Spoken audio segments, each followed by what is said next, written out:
Nosso foco de hoje é viver o Evangelho. Para nos aprofundar um pouco nesse assunto, vamos ver o que Paulo escreveu aos Filipenses, em algumas referências diferentes, começando pelo capítulo 1, versículo 27. Ele escreve: "Vivei acima de tudo por modo digno do Evangelho de Cristo, para que, ou indo ver-vos, ou estando ausente, ouça no tocante a vós outros que estejais firmes em um só espírito, como uma só alma, lutando juntos pela fé evangélica." No capítulo 2, versículo 5, ele escreve: "Tende em vós o mesmo sentimento que houve também em Cristo Jesus." E no versículo 12 ele diz: "Assim, pois, amados meus, como sempre obedecestes, não só na minha presença, porém, muito mais agora na minha ausência, desenvolvei a vossa salvação com temor e tremor, porque Deus é quem efetua em vós tanto o querer como o realizar, segundo a sua boa vontade." O apóstolo Paulo está ensinando aos filipenses o que significa de fato viver o Evangelho. Porque o Evangelho não pode ser uma mensagem que pregamos apenas.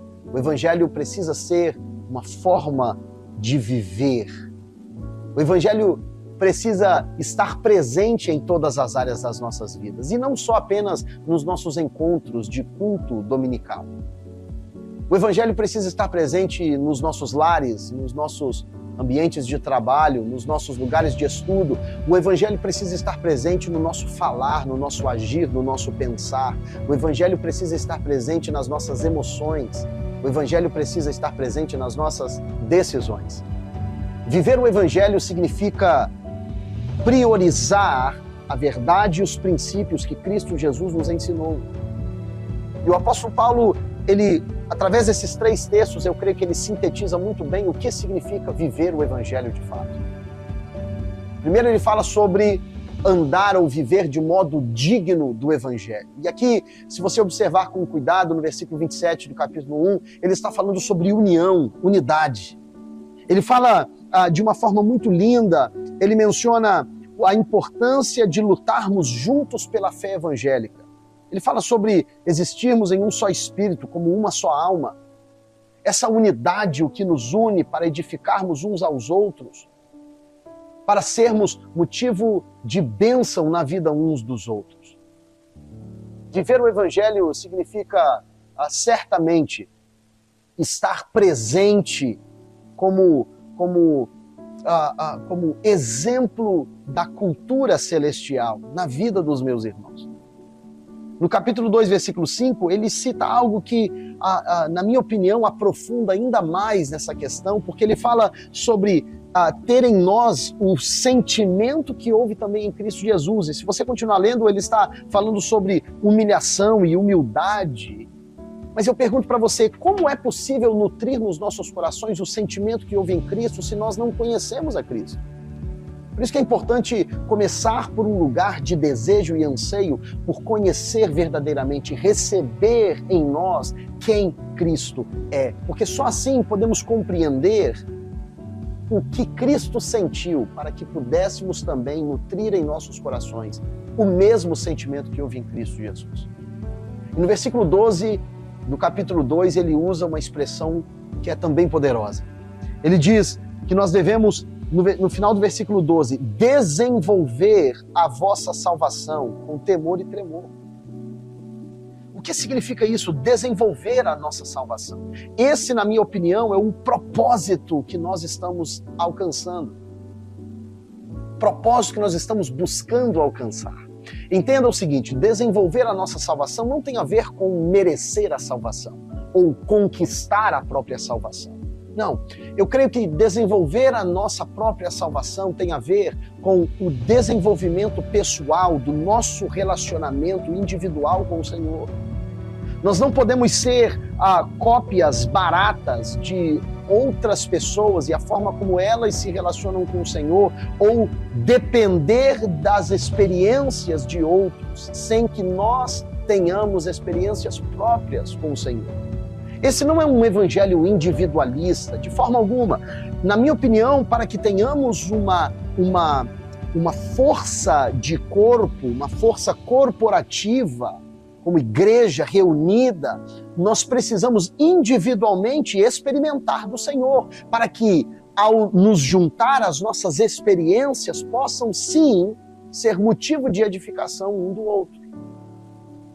É importante, a igreja não pode depender apenas das experiências de uma única pessoa, de um único obreiro, de um único pastor. Nós precisamos desenvolver a nossa salvação no nosso dia a dia. Ter uma vida de oração própria, ter uma busca ao Senhor própria, ter uma experiência própria de generosidade, cuidado do próximo. Temos que desenvolver aquilo que nos foi entregue. O relacionamento com Deus, ele é liberado para nós como uma oportunidade. E oportunidades, elas podem ser muito aproveitadas, mal aproveitadas ou em nada aproveitadas. E, na verdade, tudo depende da forma como nós estamos dispostos a desenvolver essa conexão com o Pai. Ele deseja que nós experimentemos o profundo. Por isso que, na visão de Ezequiel, quando ele está diante do rio que flui do lado direito do altar, a Bíblia diz que o anjo o orientava a medir 1000 côvados, e ele caminhava, as águas davam pelos artelhos, e media mais 1000, e as águas davam pelos joelhos, media mais 1000, e as águas davam nos lombos. A instrução do Senhor sempre é: vá um pouco mais adiante. Essa é a instrução do Senhor para nós hoje. Desenvolva a sua salvação. Desenvolva o seu relacionamento com Deus. Não fique estagnado, não fique parado nas suas experiências de 1 ano atrás, de 10 anos atrás, da semana passada, de ontem. Deus sempre tem mais para nos mostrar. Deus sempre tem mais da sua palavra para nos revelar. Desenvolva a sua salvação. Esse é um dos objetivos que precisamos alcançar. Portanto, tem um objetivo que precisamos alcançar e, segundo, tem um poder que precisamos receber. E esse poder recebemos através da palavra de Deus, recebemos este poder através da oração e, de acordo com os escritos do próprio apóstolo Paulo, recebemos esse poder também através da sobrevivência nas tribulações, de vencer o tempo de sofrimento. Em 1 de Pedro, capítulo 4, versículo 12 em diante, o apóstolo Pedro escreve: Amados, não estranheis o fogo ardente que surge no meio de vós, destinado a provar-vos, como se alguma coisa extraordinária vos estivesse acontecendo. Pelo contrário, alegrai-vos na medida em que sois coparticipantes dos sofrimentos de Cristo, para que também na revelação da sua glória vos alegreis exultando. Se pelo nome de Cristo sois injuriados, bem-aventurados sois, porque sobre vós repousa o Espírito da glória de Deus. Entenda uma coisa, meu irmão, eu creio que estamos chegando em um tempo em que realmente precisamos ter convicção desta mensagem do Evangelho.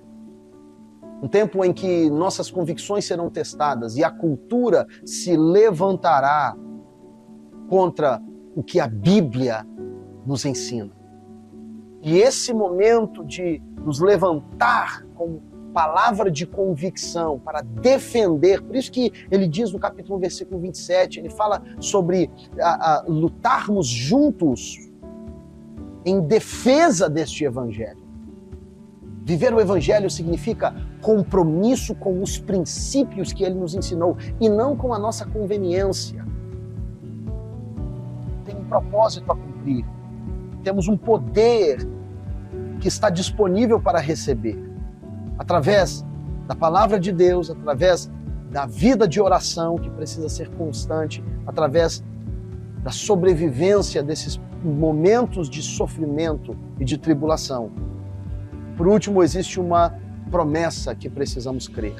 Versículos 16 a 18 do capítulo 2, ele diz: perseverando, ou preservando, ou nutrindo, ou guardando, ou estando firme na palavra da vida, para que no dia de Cristo eu me glorie de que não corri em vão, nem me esforcei inutilmente. Entretanto, mesmo que seja eu oferecido por libação, sobre o sacrifício e serviço da vossa fé, alegro-me com todos vós, me congratulo, sim vós também, pela mesma razão, alegrai-vos e congratulai-vos comigo.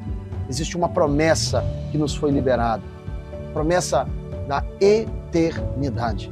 O evangelho vivido de verdade não é uma mensagem que se concentra no que recebemos aqui nesta terra, uma mensagem que prioriza as promessas de Deus para nós na eternidade. E trabalhamos aqui em prol daquilo que Deus preparou para nós na eternidade. Entenda isso, viva isso e seja abençoado com essa palavra em nome de Jesus. Deus te abençoe.